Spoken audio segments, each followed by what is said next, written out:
Hello, UK estate agents. I wanted to show you how you could book in more valuations from all your seller leads. Now, if you can give me about 7 of your valuable minutes, I can show you my favorite framework that you could also be using for speaking to all of your seller leads and booking your valuations.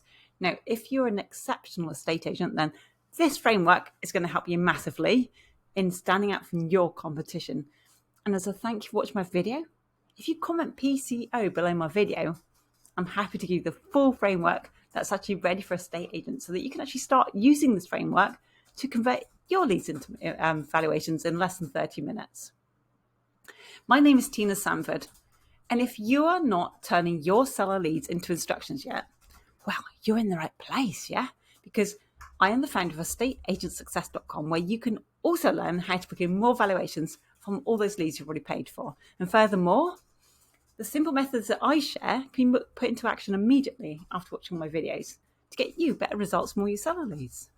So let's get started, shall we? Okay, so what does my favorite framework look like for converting leads into appointments, and how can you start using it as soon as possible? Well, the framework I use to convert leads is called the PCO framework, and that stands for problem, cost, and then offer. And now I'm going to show you how you can actually use it when you're speaking to all your new seller leads. Now, this problem, cost, and offer framework is actually going to help you to identify what your seller leads are actually looking for. And then you can offer an appointment to help them solve their problem, right? And if that's a property appraisal, then bonus points. Now, if your leads aren't actually ready to yet raise their hands and speak to you yet, then that's kind of like a sign that you need to actually nurture them over time until they are ready to speak to you to sell a property. Not everyone is ready when they first reach out, yeah? Anyway, let's get started with this framework.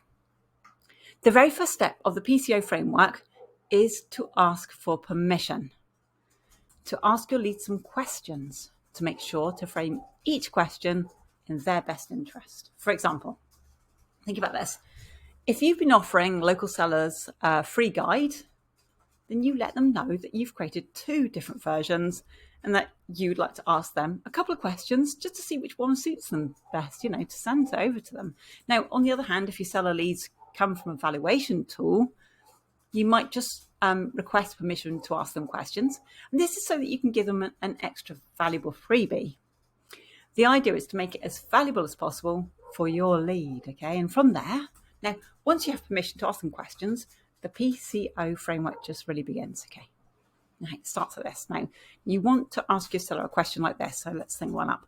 Okay, so, Fred, what's your biggest problem right now that you're finding in regards to selling your home? Now, usually this would actually be quite a direct question, but since you framed this conversation to your lead's benefit, they're much more likely to tell you about their problem that they're currently dealing with. And once that happens, it's now time to establish the cost part of this framework, because we know that every problem that everyone has a cost, okay? And sometimes the cost of a problem is directly related to financial loss or a lack of financial gain. And sometimes the cost of a problem is related to other subjects such as time, health, or happiness. And it's very general, but you know that that's true. But either way, you want to be asking your leads questions so they can tell you the cost of their problem in the way that they perceive it, and you'll see why this is important at the end. Now, always remember that we're here to help them, okay? Keep that in mind always, yeah? Now, sellers are most likely to have non-financial related problems. So here's a brilliant question you could ask them to understand what the cost of their problem is to them. Okay, this is going back into role play. Now, Fred, if you were to assign them a value to the amount of stress and suffering that you've gone through by not having sold your home after the 12 months in the property market, what do you reckon that number would be in pounds, more or less? Fred comes back saying, it's got to be at least 10 grand. Very least, maybe 20 or so. I'll have to think about it, but yeah, at least 10. Now, you find that people, we all do it, we actually love to exaggerate our suffering. So sometimes the number can actually reach up to tens of thousands of pounds, but that's not realistic. But the point is, once they've given you an example of how much they feel that problem is worth and how much they might pay to solve that problem, all you need to do now is make an offer and book the appointment. And here's how you can do it. Okay, so Fred, If I was able to help you through that 10 grand of stress and suffering to get your home sold subject to contract in the next 30 days, do you think that'd be worth a short discussion? Okay, did you catch that? Okay, now with that, you see, you've bridged that gap with your offer, and then you have the best chance possible to book a property appraisal and help this person. Yeah, and after that, you can organise the appointment with them. There's one final quick tip. Now, when you go to book the appointment with them, I'm going to suggest use this double confirmation strategy. You want to start off by suggesting a time for the appointment, like you always do, I'm sure.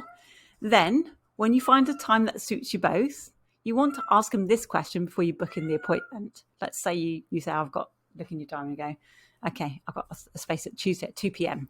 So then you ask Fred, hey, Fred, is there anything on Tuesday at 2 p.m. that would actually prevent you from attending our meeting? And you find by asking them twice, they're much more likely to actually check their calendar, ask their wife whatever, and then tell you if they would actually be double booking themselves and then not showing up, you know. And we're finding that simple question saves you a lot of hassle. Okay, so I really hope you can make good use of our problem cost offer framework. And as a thank you for watching my video, if you comment PCO below my video, I'll give it to you. I'll give you the full framework ready for estate agents, so you can actually start using this framework to actually convert your leads into valuations in less than 30 minutes. Let me just write that down for you. PCO. Comment PCO below. Hey. Cheers.